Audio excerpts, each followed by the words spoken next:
దీవించి ఆశీర్వదించుగాక. అనేక మంది స్త్రీలు ఉన్నారు, కానీ అనేక మంది స్త్రీలలో ఎన్నుకోబడినటువంటి మిమ్మలను దేవుడు ఈ స్థలానికి తీసుకొని తీసుకొని స్థలాన్ని ఉంచున్నాడు. కనుక స్త్రీలు కూడికి వచ్చినటువంటి మీకు ఒక మంచి వాక్యాన్ని చెప్పాలని ఆశపడుతూ ఉన్నాను. బైబిల్లో అనేక మంది స్త్రీలు ఉన్నారు. బైబిల్లో అనేక మంది స్త్రీలు ఉన్నారు. ఆ స్త్రీల ద్వారా దేవుడు అనేకమైన కార్యాలు చేశారు, అనేకమైనటువంటి మేలులు చేశారు. ఎందుకంటే తమిళ్లో ఒక మాట చెబుతుంటారు, స్త్రీల గురించి ఆడవాళ్ళ గురించి ఒక మాట చెబుతూ ఉంటారు. ఏమని చెబుతూ ఉంటారంటే, ఆవును పెండాలే, అలివరు పెండాలే. ఒక కుటుంబము ఆశీర్వదించబడుటకు కారణము స్త్రీయే, ఒక కుటుంబము నశించుకోవడానికి కారణము స్త్రీయే అని చెబుతూ ఉంటారు. అంటే ఒక ఆడ మనిషి దగ్గర ఒక కుటుంబాన్ని కట్టగలదు, ఒక కుటుంబాన్ని కూల్చగలదు. అందుకు బైబిల్లో స్త్రీలను పాత్రలు దేవుడు చాలా మంచిగా ఎన్నుకొని ఉన్నాడు. ఈరోజు మీకు బైబిల్లో నుండి ఒక స్త్రీ, ఆ స్త్రీ పాత్రను మీకు చూపించాలని ఇష్టపడుతూ ఉన్నాను. మన బైబిల్ చూద్దామండి. న్యాయాధిపతులు 4వ అధ్యాయము 4వ వచనాన్ని మనం చూద్దాం. న్యాయాధిపతులు గ్రంథము 4వ అధ్యాయం 4వ వచనం.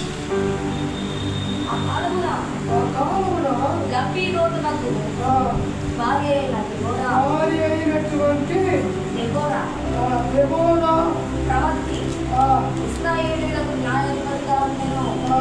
చాలా. ఈ రాత్రి మీకు చూపించబోయే ఒక సహోదరి పేరు, ఒక స్త్రీ పేరు, ఒక సేవకురాలు పేరు. ఏ పేరు? దెబోరా.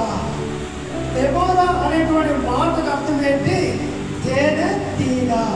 దెబోరా అనేటువంటి మాటకు తేనె తీగ. ఈమె ఒక భర్తకి భారీగా ఉంది. ఈమె ఒక భర్తకి భారీగా ఉంది. భారీగా ఉండి సేవ చేయటం అంటే అది చాలా కష్టం. భారీగా ఉండి దేవుని పని చేయాలంటే అది చాలా కష్టమైనటువంటి పని.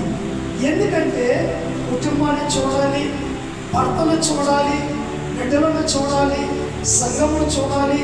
తర్వాత దేవుడిచ్చినటువంటి ఆ వరాలను కూడా ఏం చేయాలి? ఇతరులకు పంచిపెడుతూ ఉండాలి. ఇక్కడ దెబోరా అనేటువంటి ఆమెను మనం చూడబోతున్నాం. ఆమె పేరు దెబోరా, కానీ ఆమెలో అనేకమైనటువంటి లక్షణాలు ఉన్నాయి. ఆమెలో అనేకమైనటువంటి లక్షణాలు ఉన్నాయి. మనలో కూడా అనేకమైనటువంటి లక్షణాలు కలిగి ఉండాలి. ఎందుకంటే స్త్రీ పాత్ర అది ఘనమైన పాత్ర. బైబిల్లో ఆ స్త్రీని చూసి, తల్లిని చూసి అమ్మా అని యేసు ప్రభు పిలిచారు. ఒక స్త్రీని, ఒక ఆడవాళ్ళను మర్యాదించే, గౌరవించే ఒక దేవుడు ఎవరంటే యేసు ప్రభు. యేసు ప్రభు ఆడవారిని కానీ వేరే స్త్రీని కానీ తప్పు చేసి మాట్లాడాలి, తప్పుగా మాట్లాడాలి. ఏంటంటే భర్తలు కానీ భార్యలు కానీ ఒకలాగా మాట్లాడుతుంటారు కదా, కానీ యేసు ప్రభు అలా మాట్లాడాలి. యేసు ప్రభు స్త్రీలను, ఆడవారిని అమ్మా అని మర్యాదగా, విలువగా, గొప్పగా యేసు ప్రభు ఏం చేశాడంటే మాట్లాడాడు. ఇక్కడ దెబోరా అనేటువంటి మాటకు తేనె తీగ. ఆమెలో ఉన్నటువంటి లక్షణాలను మనం చూసినట్లయితే ఆమె ఎలాంటిదంటే ఒక ప్రవక్తి. ఆమె ఎవరు? ఒక ప్రవక్తి. ఇంకొకటి న్యాయమూర్తి. తర్వాత ఇశ్రాయేలీలో నాయకురాలు. ఈమె ఇంకా చూస్తూ పోతూ ఉంటే చాలా ఉన్నాయి ప్రేమైన వాళ్ళ. దెబోరా ఒక ఏమని మనం చూస్తున్నామంటే ఆమె ఒక ప్రవక్త. ప్రవక్త అంటే ఏంటి? ప్రవక్త అంటే దేవుని సందేశాలను ప్రజలకు అందించేటువంటి వ్యక్తి. దెబోరా ఎలాంటి వ్యక్తి? దేవుడి దగ్గర నుండి వచ్చేటువంటి సందేశాలు, దేవుడి దగ్గర నుండి వచ్చేటువంటి మాటలు ప్రజలకు చెప్పేది. ఇదిగో దేవుడు నాతో ఇలా మాట్లాడాడు, దేవుడు నాకు ఇది చెప్పాడు అని ఏం చేసేదామే? ఎలాంటిది? ప్రజలకు చెప్పేది, శుభవార్తలు చెప్పేది, మంచి మాటలు చెప్పేది, మంచి కార్యాలు చెప్పారు. ఆ దెబోరా ఒక ప్రవక్త ఉండాలంటే దేవుడు మామూలుగా ఇవ్వడు. ఒక వ్యక్తిని ప్రవక్తగా చేయాలంటే ఆమె ఎక్కువ ప్రార్థనలో సమయాలు గడపాలి. ఎక్కువ ప్రార్థనలో సమయము గడిపితే, దేవుడిలో సమయములు గడిపితే దేవుడు ఏం చేస్తాడు? వరాలు ఇస్తాడు. సమయాన్ని గడపకుండా, ప్రార్థన చేయకుండా, ఆ దేవుడిలో మనం లేకుండా కానీ ఉంటే దేవుడు ఏం చేయడు? మనకి వరాలు ఇవ్వడు. ఈమె ఒక ప్రవక్త. ఎవరిని చూసుకున్నామో ఈమె ఒక కుటుంబస్తురా, ఒక భర్తకి భారీగా ఉంది. ఇల్లును చూడాలా, నేను ముందే చెప్పాను కదా, ఇల్లును చూడాలా, సంగమును చూడాలా, చెయ్యాలంటే అది చాలా కష్టమైన పని, చాలా భారమైనటువంటి పని. కానీ ఈమె ఒక ప్రవక్త అంటే దేవుడి దగ్గర నుండి తీసుకునేటువంటి మాటలు ప్రార్థన చేస్తూ ఉంటుంది. ప్రార్థన చేస్తూ ఉంటే దేవుడు చెప్తాడు, ఇదిగో కుమార్తెకి మాట చెప్పు, ఇదిగో ఆయనకి మాట చెప్పు, ఇదిగో వారికి మాట చెప్పు, ఈ దేశానికి వెళ్ళిపో, అక్కడికి వెళ్ళిపో అని దేవుడు చెబుతా ఉంటే ఇవేం చేస్తుంది? వెళ్ళి అవన్నీ చెబుతా ఉంది. ఏం చేస్తుంది? ఇవి ఒక ప్రవక్త అంటే ఎక్కువ ఏం చేయాలి తెలిసిన, వరాలు పొందుకోవాలంటే ఎక్కువ ఏం చేయాలి తెలిసిన, రాత్రులలో ప్రార్థన చేయాలి. రాత్రి అంటే 2 గంటల సేపు, 2 గంటల దాకా, లేదంటే 3 గంటల దాకా ప్రార్థన చేస్తేనే ఇలాంటి వరాలు దేవుడు ఇస్తారు. దెయ్యాలు వెళ్ళగొట్టేదైనా, చేతబడులు తెంపేదైనా, లేదంటే ప్రవచన ఒక ఇంట్లో ఏమి జరుగుతుందో అవి జరగాలి అని చెప్పాలంటే వాళ్ళు ఎంతసేపు ప్రార్థన చేయాలో రాత్రులలో మెలుకువగా ఉండి ప్రార్థన చేయాలి. ఈనాడు మీరు చాలా మంది మాంత్రికులు చూస్తున్నారు. మాంత్రికులు ఏ గంటలో సమాధిలో ఉంటారో తెలిసిన, రాత్రి 12, 1, 2 గంటలకు సమాధులలో ఉంటారు. ఏం చేస్తుంటారు? చేతబడులు చేస్తున్నారు. అప్పుడే పని చేస్తుంటాయి, లేదంటే పని చేయము. ఇప్పుడు మనము కూడా వరాలు పొందుకోవాలంటే ఇప్పుడు ఈమె అతను చూసుకోవాలా, ఇంట్లో వంట ఉండాలా, ఎంత కష్టపడి ఉంటుందో ఒక్కసారి ఆలోచన చేసి చూడండి. ఒక్కసారి ఎంత ప్రయాసపడి ఉంటుందో ఒక్కసారి ఆలోచన చేసి చూడండి. కానీ మనము కూడా ఇలాగ దెబోరాలాగా మారాలని దేవుడు ఇష్టపడుతున్నాం. మనము కూడా ఒక సాధారణమైన ఒక స్త్రీగా కాకుండా, ఒక సాధారణమైనటువంటి సహోదరిగా కాకుండా, సాధారణమైన ఒక విశ్వాసిగా కాకుండా, మనము కూడా ప్రవచనాలు చెప్పేవారిగా మారాలని దేవుడు ఇష్టపడుతున్నాడు. ప్రవక్తగా మారాలని దేవుడు ఇష్టపడుతున్నాడు. ఒక ప్రవక్తిగా మారాలని దేవుడు ఇష్టపడుతున్నాడు. కనుక మనము ఏం చేయాలంటే ప్రార్థించే వారిగా దెబోరా వలె మనం ఎలా ఉండాలా? ప్రవక్తగా ఉండాలా? మీలో ప్రవక్తగా మారుతారా? మీరు ప్రవక్తగా పని చేసేదానికి సిద్ధంగా ఉన్నారా? ప్రవచనము చెప్పే, దర్శనములు చెప్పే వరాలు మీరు పొందుకొని ఉన్నారా? ఒకవేళ మీరు పొందుకొని లేకపోతే మీరేం చెయ్యాలి? ఆ దెబోరా వలె ఆ దర్శనాలు చూసే వరాన్ని, ప్రవచన చెప్పే వరాన్ని మనం ఏం చెయ్యాలి? పొందుకోవాలి. ఆ ప్రవచన వరము దేవుడు వీరికి వారికి ఇస్తారని కాదు, ప్రతి ఒక్కరికి ప్రవచన వరాన్ని దేవుడిస్తాడు. ఆ వీరికి మాత్రమే దేవుడిస్తాడు, చదువుకున్న వారికి మాత్రమే దేవుడిస్తాడు, చదువు లేని దేవుడివ్వడు, పేదవారికి దేవుడివ్వడు, డబ్బున్న వారికి దేవుడిస్తాడని బైబిల్లో ఏ గ్రంథాలలో రాయబడలేదు.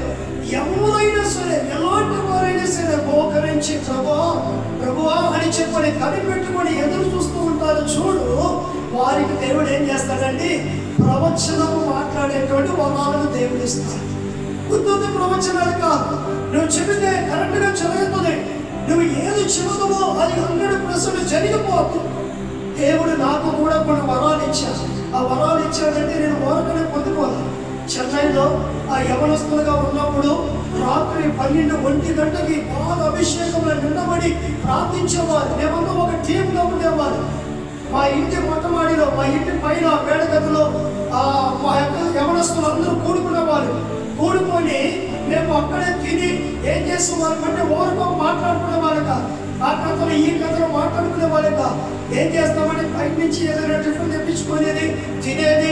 ఒక సమయంలో చూస్తాం, ఆ సమయంలో అందరివి బాగా అభిషేకంలో నిండబడి అందరూ చుట్టూ మనం ఎలాగైతే కూర్చొని అలాగా చుట్టూ కూర్చొని వారికి ఆశలు మాట్లాడుతూ అభిషేకంగా నిండబడుతూ ప్రార్థన చేస్తూ ఉంటా. అలా చెయ్యబట్టి ఈనాడు దేవుడి కొన్ని వరాలు ఇచ్చి ఉంటాడు. ఏదో సాధారణంగా దేవుడు ఇవ్వడు. ఈ యొక్క దెబోరా ఎలాంటి వ్యక్తి అంటే ప్రవక్తే, దర్శనం చెప్పేటువంటి వ్యక్తి. రెండవదిగా ఈమెను చూస్తే ఈమె ఎవరు? న్యాయములను తీర్చేటువంటి వ్యక్తి. న్యాయములు అంటే గొడవలు వేసుకునే వారు ఆమె దగ్గరకు వస్తారు, జగడాలు వేసుకునే వారు ఆమె దగ్గరకు వస్తారు. ఆమె దగ్గరకు వచ్చినప్పుడు ఒక్క వైపే ఆమె తీర్పు చెప్పకుండా ఏం చేసేదంటే ఆమె ఏం చేసేది? వారిని వీరిని విచారించి కరెక్ట్గా న్యాయము తీర్చింది, జవాబులు చెప్పేది, కరెక్ట్గా చెబుతుంది న్యాయము. అందుకని ఆమెను న్యాయాధిపతులే ఎన్నుకున్నారు. ఈ దేశంలో ఈ దెబోరా లాంటి ఎవరు లేరు. మిగతా వారు ఏం చేస్తున్నారు? వారికి అనుకూలంగా జవాబులు చెబుతున్నారు, వారికి అనుకూలంగా తీర్పులు చెబుతున్నారు. ఒకవేళ ఈమె నచ్చినారుగా ఈమెకి చెబుతున్నారు, ఆమె నచ్చినారు ఆమెకి చెబుతున్నారు. కానీ దెబోరా మాత్రము కరెక్ట్గా న్యాయమును విచారించి ఏం చేస్తుందండి? జవాబుని న్యాయము తీరుస్తూ ఉంటుంది. మనము కూడా ఒకవేళ భర్త ఏదైనా చెప్పారనుకో, మిగతా వాళ్ళు ఏదైనా చెప్పారనుకో, ఇతరులు ఏదైనా చెప్పారనుకో, వాడు వెంటనే ఏమైపోకూడదు? ఒక్కవైపు మనం ఆడిపడిపోకూడదు, ఒక్కవైపు మనం ఉండకూడదు. విచారించాలి, ఇది కరెక్టా కాదా, ఇది చెప్పారా లేదా, ఇది మాట్లాడారా లేదా, ఇది చేశారా లేదా, వారు ఎలాంటి వారు, చెప్పిన వారు ఎలాంటి వారు, విన్నవారు ఎలాంటి వారు అని మనం ఏం చెయ్యాలంటే ఇవన్నిటిని పరిశోధించాలా. పరిశోధించి న్యాయము చెప్పేవారే న్యాయమూర్తులు. ఇప్పుడు మీరు మామూలుగా చర్చలు చూస్తూ ఉంటారు, హైకోర్టులో కానీ కోర్టులో కానీ చర్చలు చూస్తూ ఉంటారు. జడ్జిల దగ్గరికి ఒక కేసు ఏదైనా కానీ వెళ్ళిందంటే ఆ జడ్జి ఏం చేయండి? ఏదో ఒకరు చెప్పేటువంటి మాటలు వాయిదములు విని వారికి న్యాయం వచ్చి ఏం చేస్తారండి? ఇద్దరు పక్షమున అడ్వకేట్లు నిలబడి వాళ్ళు చెప్పేది కరెక్టా, మీరు చెప్పేది అబద్ధమా అని విచారించి ఏం చేస్తున్నాడు? కోర్టుని ఏం చేస్తున్నారు? వాయిదా వేస్తా ఉంటారు వచ్చే నెలకి, ఆ తర్వాత నెలకి. ఎందుకంటే ఒక ఏంది మంచి వాడు ఏం చేయకూడదు? శిక్షింపబడకూడదు. మంచి వాడు ఏం చేయకూడదు? శిక్షింపబడకూడదు అని ఈ జడ్జెస్ వారు ఏం చేస్తున్నారు తెలిసిన? న్యాయమూర్తులు వెంటనే జవాబు చెప్పరు, వెంటనే కేసు నమోదు చేయరు. నువ్వు తప్పు చేసావు, ఇదిగో వాళ్ళు చెప్పేశారు, నీకు ఉరి శిక్ష చేస్తానని చెప్పరు, నీకు యావత్తుగా శిక్ష చేస్తానని చెప్పరు. ఏం చేస్తారండి? నిదానంగా ఆలోచన చేసి చేసి చేసి చేసి అది సంవత్సరాలు పోవచ్చు. అక్కడ కొంచెం సంఘం అనుకోండి, ఆ సంఘం ఉంటే ఆ సంఘం మనదనుకో, పక్కన ఏం చేయొచ్చు? కేసు వేయచ్చు. పక్కన ఏం చేయొచ్చు? కేసు వేయచ్చు. కేసు వేస్తే వాళ్ళు వాయిదా మాట్లాడుతున్నారు, మనం వాయిదా మాట్లాడుతూ ఉంటాం.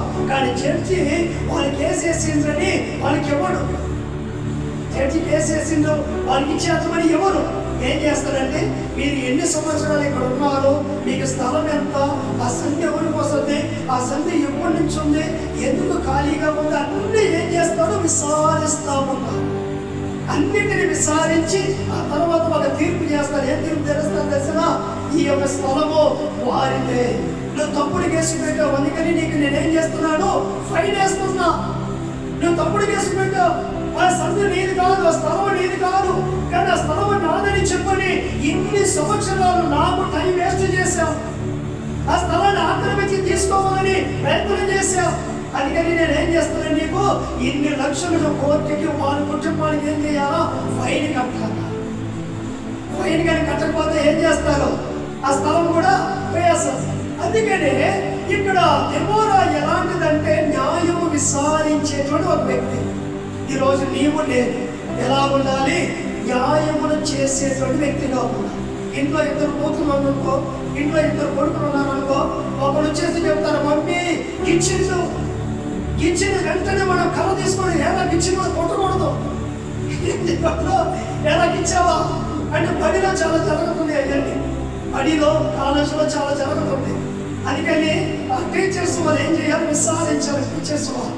టీచర్స్ వాళ్ళు ఏం చేయాలి? విచారించాలి. నేను ఇచ్చావా, నేను కొట్టావా, నేను చేస్తాను, ఎందుకు ఇచ్చిందో, నువ్వేమన్నావని విచారించి ఏం చేయాలి?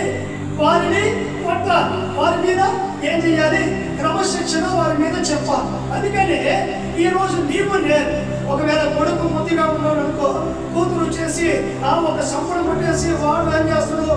మమ్మీ తల్లి బిడ్డ కదా, తల్లి ముద్దులు బిడ్డ కాబట్టి వాడేం చేస్తాడు?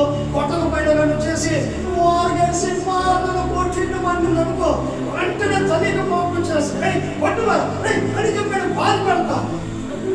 అప్పుడు ఆ అమ్మాయి ఎట్లా కూతురు ఉంటుంది, మమ్మీ నేను కాదు మమ్మీ, వాడే నన్ను గిల్లుకుంటుందా, వాడే నన్ను కొట్టిందా, నేను కాదు మమ్మీ అంటే అప్పుడు వాదనసలు కొట్టిందేమో కొట్టిందే.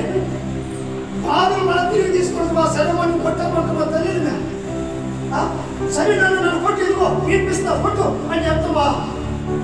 సగలలోనా తప్పైపోయింది, ఆ మమ్మీని క్షమించాయని చెప్పాను పడుకో. పాప కూతురు ఏం చేస్తుంది, సగలని చెప్పని క్షమించేసి. నీవు నేను దెబోరా వలె ఏం చెయ్యాలి, న్యాయమును విచారించాలి. ఏది కరెక్ట్ ఏది కరెక్ట్ కాదు. ఒకవేళ భర్త నీ చేతికి ఏదైనా డబ్బులు తెచ్చి ఇచ్చారనుకో, ఆ డబ్బులు నువ్వేం చెయ్యాలి, వచ్చినట్టుగా ఖర్చు పెట్టకూడదు. భర్త నీ చేతికి ఎదుగు డబ్బులు ఇస్తున్నాడు, జాగ్రత్త చేసుకోవాలి.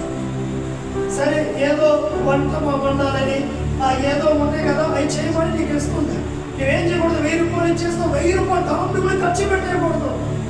ఆ 1000 రూపాయలు ఏం చేయాలా, 900 ఖర్చు పెట్టి 100 రూపాయలు దాచిపెట్టాలి. ఆ 100 రూపాయలు మనం ఆయనకి ఇవ్వద్దు, నువ్వు దాచిపెట్టుకో. ఎందుకంటే ఆ ఇంట్లోనే కష్టాలు నీకు తెలుసు, భర్తకి తెలీదు. ఒకవేళ పిల్లలకి ఏదైనా పెళ్లి కావాల్సి వస్తుంది, వస్త్రం కావాల్సి వస్తుంది, ఆ కరెంటు బిల్లు కావాల్సి వస్తుంది, లేదంటే ఏదైనా ఏదో ఒకటి ఉంటుంది.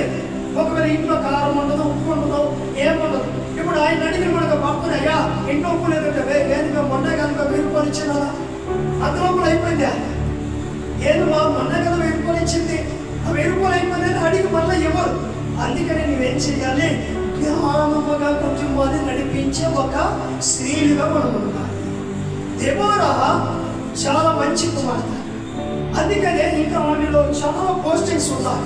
దేవుడు ఆమెకు, ప్రజలు ఆమెకు అనేకమైనటువంటి పోస్టింగ్ ఇచ్చారు. పోస్టింగ్ అంటే ఏంటి, పదవులు అంటే పనులు.